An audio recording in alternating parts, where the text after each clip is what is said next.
அந்த முறையில் இப்போது இந்த தேர்தலில் ரொம்ப மிக முக்கியமானது என்னென்னா, மற்ற தேர்தல்களுக்கும் இந்த தேர்தலுக்கு இருக்கிற வித்தியாசம், இந்த தேர்தலில் மீண்டும் மோடி தலைமையில் இருக்கக்கூடிய பாஜக அரசு அமைந்தால் ஜனநாயகத்தினுடைய கடைசி தேர்தலாக இந்த தேர்தல் தான் இருக்கும் என்பது நாடறிந்த ஒரு உண்மையாகிவிட்டது.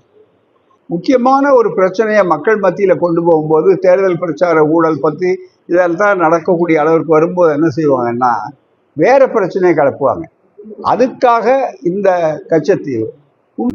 ரெண்டாவது, அவருக்கு எந்த தார்மீக உரிமையும் கிடையாது குற்றஞ்சாட்டை. ஏன்னா இவர் என்ன செஞ்சுருக்கணும், நீங்கள் செய்யலை, நான் திருப்பி கொண்டு வந்துட்டேன் கச்சத்தீவை பாருங்க அப்படின்னு கச்சத்தீவில் ஒரு ஹீரோ மாதிரி வந்திருந்தாருன்னா இவர் காரியம் இருக்கும். ஹீரோவா இல்லையா, அவர் ஜீரோவாக தானே இருக்கிறாரு.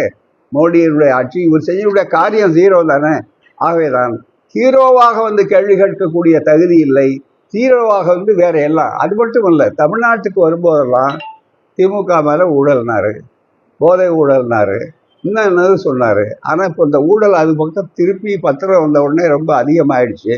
ஆகவே அதெல்லாம் மக்களுக்கு எடுபடலைன்னு 5-6 தடவை அவர் 6 தடவை என்னமோ வந்திருக்கிறாரு, எடுக்கலை. ஆகவே புதுசாக ஏதாவது ஒன்று சொல்லணும், திசை திருப்பினா கூட சொல்லணும், இதை வச்சு கொஞ்ச நாள் போகலாமா அப்படின்னு பார்க்குறாரு. ஆகவே தான் இது அத்தனையும் பொய் நெல்லை குத்தி பொங்கலிட்டு காட்டுகின்ற வேலை. ஒரு ஆதாரத்தையும் அவர் காட்ட முடியாது. சட்டமன்றத்திலேயே தீர்மானம் போட்டு நாடு பூரா கண்டனம். அவர் அதை எதையும் சொல்லலையே.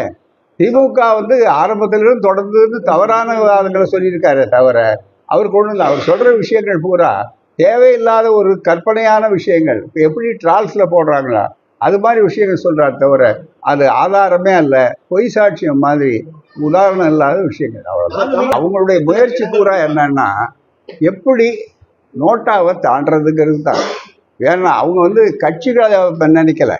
அதுக்காக தான் மோடி இத்தனை தடவை வர்றாரு, அதுக்காக தான் அந்த அண்ணாமலை பாவம் எங்கே பார்த்தாலும் அலையிறாரு, எல்லாம் பண்ணுறாரு. ஆனால் நிச்சயமாக போட்டி வந்து அவருக்கு ஒரே ஒன்று நோட்டாவை தாண்டணும், அடுத்தது வந்து 2வது கட்சியாவது வரணும். இப்போ போட்டியே அவங்க தெளிவாக சொல்கிறாங்க. அதிமுகவிலேயே என்ன சொல்கிறாங்கன்னா, போட்டி வந்து எங்களுக்கும் திமுகவுக்கும் தான் அப்படின்னு விடாமல் சொல்லிட்டு இருக்காங்க பூராமே. அது மாதிரி எங்களுக்கும் அவருக்கும் தான் சொல்கிறதுக்கு தயாராக இல்லை அவங்க. மிகப்பெரிய அளவுக்கு நான் திமுகவை அழித்து ஒழிப்பேன், நான் வந்து அவளை விட மாட்டேன் அப்படின்னு பிரதமரே சொல்லக்கூடிய அளவுக்கு வர்றாரு. மிகப்பெரிய அளவுக்கு தனிப்பட்ட முறையில் அவருடைய பதவிக்கு இதுவரையில் யாரும் இவ்வளோ திறந்தாள்னு சொல்லக்கூடிய அளவுக்கு கொள்ளையடிக்க விட மாட்டேன், மற்றது பண்ண மாட்டேங்கிறார். இவர் நான் கொள்ளையடிக்க யாரையும் விட மாட்டேன் அப்படி சொல்லி முடித்த ஒருபாடு தான் தேர்தல் பத்திரத்தை வெளிப்படையாக சொல்லணும்னு வந்தாங்க. அப்போ என்ன வார்த்தை போடணும், கொள்ளையடிக்க விட மாட்டோம் எங்களை தவிர அப்படின்னு போட்டுக்கணும். நன்றி. பாதகம் செய்பவரை கண்டால் நாம் பயங்கொள்ளலாகாது பாப்பா, மோதி மிதித்து விடு பாப்பா, அவர் முகத்தில் உமிழ்ந்து விடு பாப்பா. அண்மை செய்திகளை உடனுக்குடன் தெரிந்து கொள்ள இணைந்திருங்கள் இயம்நாடு தொலைக்காட்சியுடன்.